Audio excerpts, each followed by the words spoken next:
You know what today's episode was, right? It was brought to you by a group, and actually not a group, the leaders in below the waist grooming. You know what I'm talking about? I'm talking about our friends over at Manscaped. Yes, ladies and gentlemen, today's episode is brought to you again by Manscaped. Now, last time we were here talking about Manscaped, we talked about that new lawnmower, that 4.0, because we had the 3.0, right? Yeah.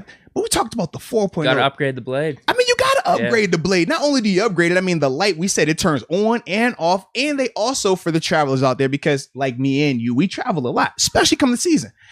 They have a travel lock on the blade. So that way, you know, they can't be playing with your thing, trying it out. You never know, man. They get a little antsy sometimes, right? Yeah. So shout out to Manscaped for that, man. They actually have a travel lock on this thing as well. I mean, it's an awesome thing, baby. It's awesome. So you definitely want to check out that new Lawnmower 4.0. But you know how we also do this thing, man. We don't talk about anything on this show if we don't have a promo code. For sure. And we have a promo code, ladies and gentlemen. The promo code is MOATS. If you use that promo code, you'll receive up to 20% off plus free shipping. You heard that? 20% off plus free shipping at manscaped.com. What are you waiting on? Upgrade your blade. I can assure you your delicate twins will thank you. But not only your delicate twins, you also, females, y'all can use this as well, man. Trust me on this. It is proven. Plenty of people love it. I love it. I know you talked about it. Use the promo code MOATS so you can get your 20% off plus your free shipping at manscaped.com. Before we go any further and we read off game by game how we feel about this, I got to shout out my man David Gaines right here. All right. It's another super chat guy right here. Super this chat. Is yellow. What's going on? This is super duper chat. All right. This is super chat right here. I'm going to read it verbatim. 10-7, LOL, maybe 11-6. It truly depends on how the O-line and running game does. We can't have Ben throwing 30 plus passes every game at his age. We are screwed if we do. Go Steelers. David, first off, major love to you. But as a whole, I do agree with the comment, man. We talked about. That's probably around what you're thinking, right? It is. It's definitely around what I'm thinking, low key. But as a whole, the Ben 30 plus passes, we talked about the magic number for him, anything under 30. I like him 20 to 25 per game. I think that's the sweet spot. I think it gives us great balance. I think that's going to be the most effective brand of quarterback play from Ben Roethlisberger in that 20-25 range. I think we would all love that. You would definitely love it.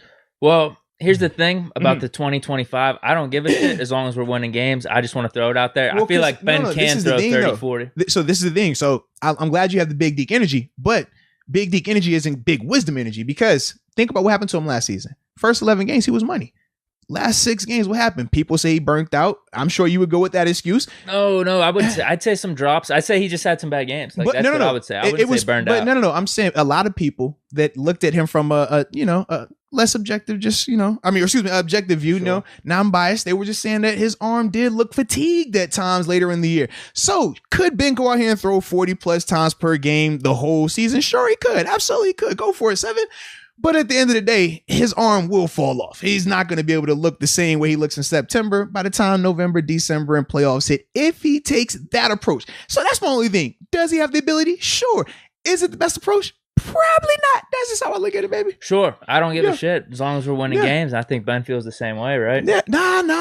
I think he wants to win games late in the year, December, January, February. If you win them all at the beginning and your arm falls off, then that's what I'm saying. We win games no matter what. No. But there's a method to it. There's a way you want to win. You're saying that is it? Yes. That is it. I think it could be multiple ways. And I'm just saying, if it's the other way, this is the result of that. That's all I'm throwing out there. However you want to, don't shoot the message. No, don't shoot the message. I get it. I get it. You've said that too. We'll find out, but maybe it doesn't have to even get to that point, because we are this amazing balanced offense. But I just have that mentality of like, if we do got to sling it out, I think we'll be fine. Yeah. Well, and I think that this is more so not a Ben decision. I think this is going to fall more on the defense, because when you look at some of the teams that they play, especially later in the year, right? These are some high power offenses, some teams that can score.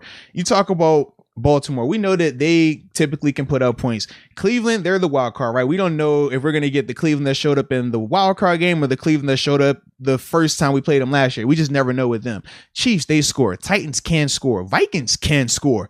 All right. So with these type of teams, Chargers definitely can score. With these type of teams, if our defense, in particular our secondary, if they aren't up to speed and they allow these teams to potentially get leads on us, a 2-score lead, a 10-point game, we're going to be forced to play that type of ball where Ben has to throw it. Now, can he do it early? Absolutely he can. But the more he has to do this, and the more he's doing it, and then as the season progresses, it will catch up to him.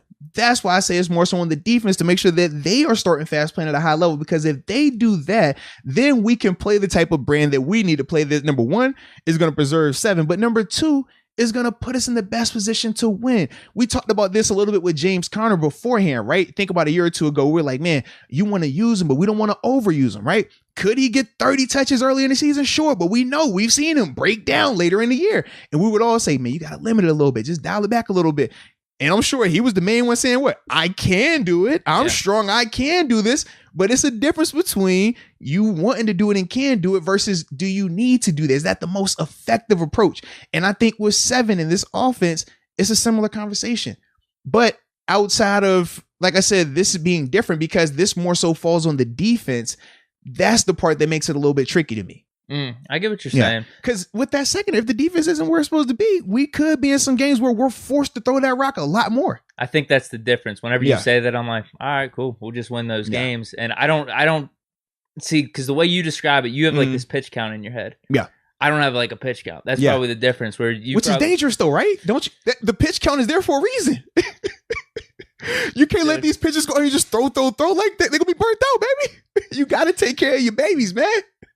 I think it'll be fine. That's just me, dude. You can't. I'm telling you, dude, you're not going to be able to change my mentality on that. I think we'll be fine throughout the whole season.